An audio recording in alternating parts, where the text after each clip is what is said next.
I've done almost 20 years now of public relations consulting, communications consulting. And before that, I was a broadcast journalist, radio journalist, working in current affairs and news and that sort of thing. And for the past 10 years or so, I've been in leadership positions in public relations consultancies in Australia and in the US. And I've sort of worked in some of the biggest offices in the biggest PR companies in the world and some of the smallest. So I've had a good spread of that sort of consulting where it's really roll your sleeves up, hands on, and then also being part of an enormous superstructure where you're sort of middle management, for want of a better word. And that just means really everything you'd imagine about what you think of when you think of public relations consulting. A lot of it's to do with media, helping clients construct their stories and their communications. But these days, because of the way that people consume information and get their news and the fragmentation of our sort of media environment, it's a lot more integrated than it used to be. So we spend a lot more time working with social platforms, working with sort of around the gamut of stakeholder communications, not just sort of traditional media, because not that many people get their information from traditional media anymore. So it's changed. We now have many more creative people in our business, many more people who have more specialist skills, that sort of thing. Just my role, I would say, as a leader in a smallish public relations company, it's sort of in four parts. So it's one part helping run the business, numbers, people, that sort of thing. It's one part consulting for our clients and doing business development in terms of talking to new clients or clients who may want to become our clients. It's sort of leadership and management, I would say, and those sort of run the gamut of our own thought leadership as a business and then management of our people, and managing people who manage other people, which I've always found to be the biggest challenge. As I said, I started out working in news and media, and I really enjoyed it. The adrenaline of working in the news media is quite addictive, and after my morning talk radio show went off air every day, that's the end of your work for the day. I mean, you'd set up some things for the next day, but really you sort of have to work in the moment because you can't preempt the news of the next day. But nothing on your mind, which is kind of a luxury, really. It's super intense when you're there, but then it switches off at night. But I just sort of looked into the future, and I just didn't see myself maintaining that sort of manic energy, and I just couldn't see, frankly, a lot of money in that future.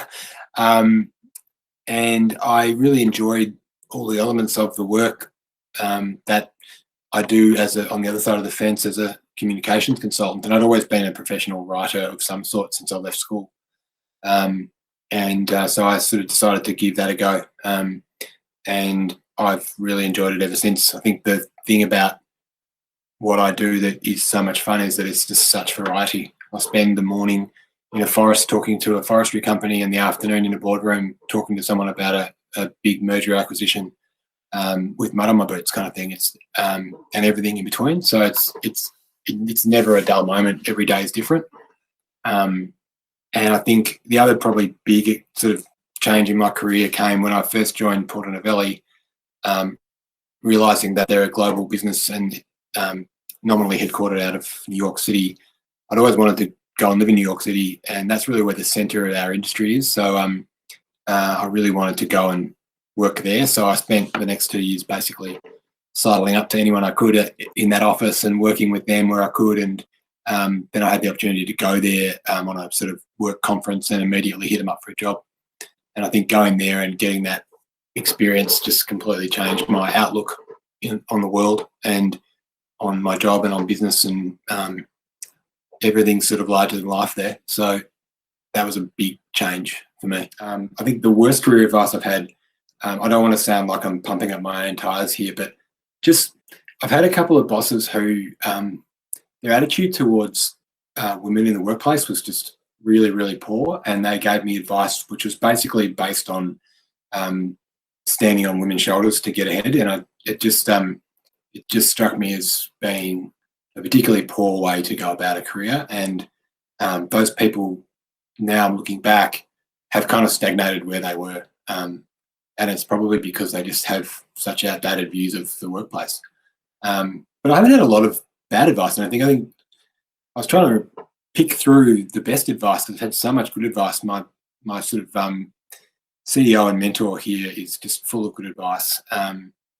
And I think the best thing he ever said to me when I was about 25 or 6, I just started in the job, and I was probably still going out late and the sort of thing you do when you're a young person, or maybe I came in a few Monday mornings with red eyes. And he said to me one day, invest in sleep.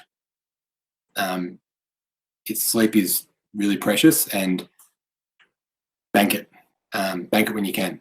And I think ever since everything I've ever read about that and about your energy levels during the day, you can sort of go to and do as many MBAs as you want, or you can, I think you can study and learn and work really hard. But if you don't have enough energy in the day and you don't manage the times when you're at your highs and lows and put the right work in the right place, and manage your workflow in that way, you're always operating at a loss, I reckon. So I think if you're someone who suffers from insomnia or has any trouble sleeping, I would just be focused on that above everything else and trying to get that right, because it's really hard to function properly and have the right sort of mental health level if you're constantly sleep deprived.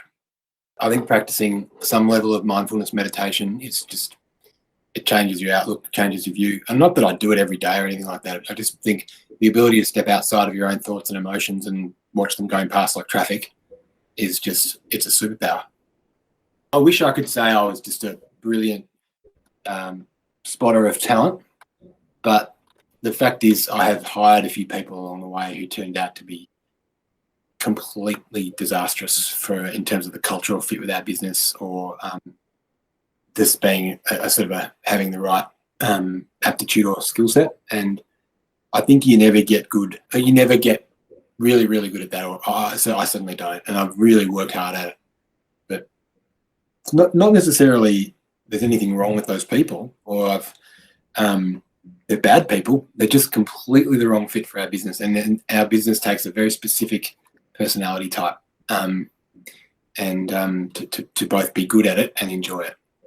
So I think that's probably where I'd say I've made my biggest mistakes is hiring, because then it's such a costly mistake, because it has such a long tail with services and consulting businesses, because you bring in the wrong person, they get embedded with all your clients, then your clients are unhappy with that person, they're unhappy in the business, and then if they leave, then the clients are unhappy with the turnover, and the whole thing just costs a lot of time and money, and impacts on the broader culture of the business as well.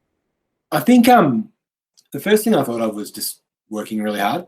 I work really hard, which is ironic because I actually procrastinate and I'm quite lazy in a lot of other ways. But it's not working hard, I don't think. It's more about, I think, diligence and steadiness. So I think one of the other pieces of advice that the same person gave me was act like an owner.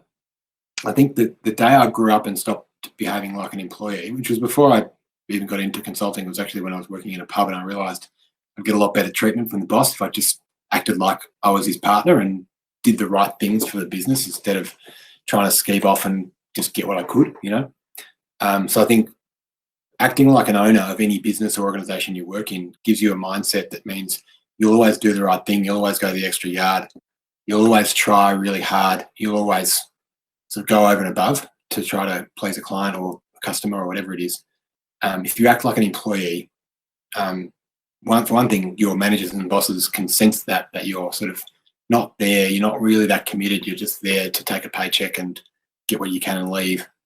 So I think if you invest in your attitude around behaving like you're one of the owners of the business, even when you're not, you'll then be treated like that by your manager or your people you work for, and you'll find that opportunities and responsibility starts to flow your way faster and more often than otherwise.